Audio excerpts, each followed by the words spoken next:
আজকের গল্প কুপুত্র যদিও হয়, কুমাতা কখনো নয়। হ্যালো মা, আমি রবি বলছি। তুমি কেমন আছো? আমি আমি ঠিক আছি খোকা। তুই আর বৌমা কেমন আছিস?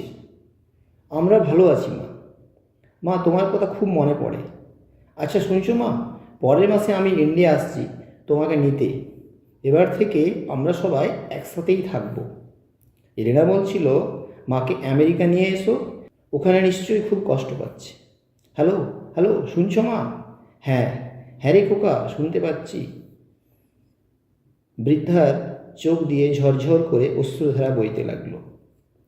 সত্যরূর্ধ্ব সাবিত্রী দেবী তাড়াতাড়ি আঁচল দিয়ে চোখের জল মুছে ছেলের সাথে কথা বলতে লাগলো। ঠিক 10 বছর পর ছেলে বাড়ি ফিরছে। বুড়ি সাবিত্রী পাড়ার প্রতি বাড়ি গিয়ে এই খবর শোনায় যে তার ছেলে তাকে নিতে আসছে। সবাই বলল, যাক, এতদিনে বুড়ির ভাগ্য ফিরেছে, অন্তত শেষ বয়সটা আরামে কাটাতে পারবে। রবি ঠিক 1 মাস পরে এলো, কিন্তু একা।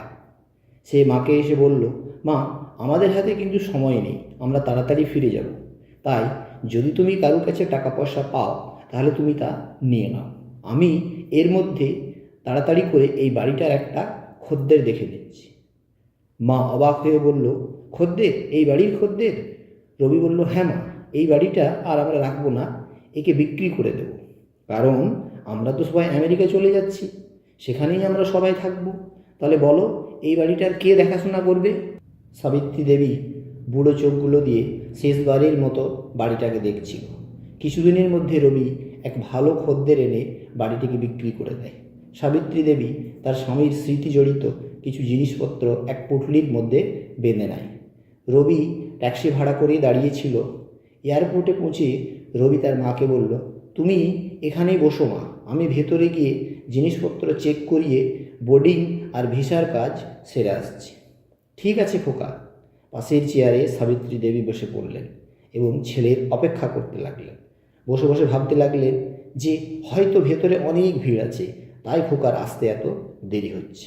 তাও বারবার গেটের দিকে তাকাতে লাগলেন এবং ছেলের অপেক্ষা করতে লাগলেন। সন্ধে হয়ে আসছিল, বাইরে লোকজনের কোলাহল কম হয়ে আসছিল। মাসিমা, কারো অপেক্ষা করছেন? এক কর্মচারী এসে বৃদ্ধাকে জিজ্ঞাসা করলেন। আমার ছেলে ভেতরে গেছে টিকিট নিতে, সে আমায় আমেরিকা নিয়ে যাবে তো। তাই? না, ভেতরে তো কোনো প্যাসেঞ্জার নেই, আমেরিকা যাওয়ার ফ্লাইট তো দুপুরেই চলে গেছে মাসিমা। বৃদ্ধার কপালে চিন্তার ভাঁজ দেখা দিতে লাগলো, চোখ ছলছল হয়ে এলো। আপনার ছেলের কি নাম? বৃদ্ধা অশ্রু সজল চোখে বলল, রবি। কর্মচারী ভিতরে গেল এবং কিছুক্ষণের মধ্যে সে ছুটে এসে বলল, মাসিমা, আপনার ছেলে রবি তো দুপুরের ফ্লাইটেই আমেরিকা চলে গেছে। বৃদ্ধার চোখ দিয়ে ঝরঝর করে অশ্রুধারা বইতে লাগলো এবং তার পুরো শরীরে কাঁটা দিতে লাগলো। কোনো উপায় না দেখে শরীরটাকে কোনো মতে টেনে নিয়ে সে বিক্রি হয়ে যাওয়া বাড়িতেই সে ফিরে এলো এবং সারা রাত ঘরের উঠোনেই পড়ে থাকলো। সকালে বাড়ি মালিক যখন সব শুনল এবং দেখল, তখন সে দয়া করে একটা রুম বৃদ্ধাকে ছেড়ে দিল। স্বামীর পেনশনের টাকায় কোনো মতে বাড়ির ভাড়া এবং সাবিত্রী দেবীর দিন চলতে লাগলো। এইভাবে সময় কাটতে থাকে। একদিন বাড়ি মালিক বৃদ্ধাকে এসে জিজ্ঞাসা করলেন, মাসিমা, আপনি কেন না কোনো আত্মীয় বাড়ি চলে যাচ্ছেন? আপনার বয়স হয়েছে, আপনার কাজ করতে অসুবিধা হচ্ছে, এইভাবে কতদিন থাকবেন?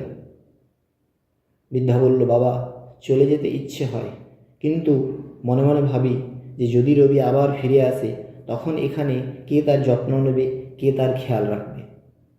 বন্ধুরা, গল্পটি যদি ভালো লাগে অবশ্যই একটি লাইক করবেন এবং বন্ধুদের সাথে শেয়ার করতে ভুলবেন না।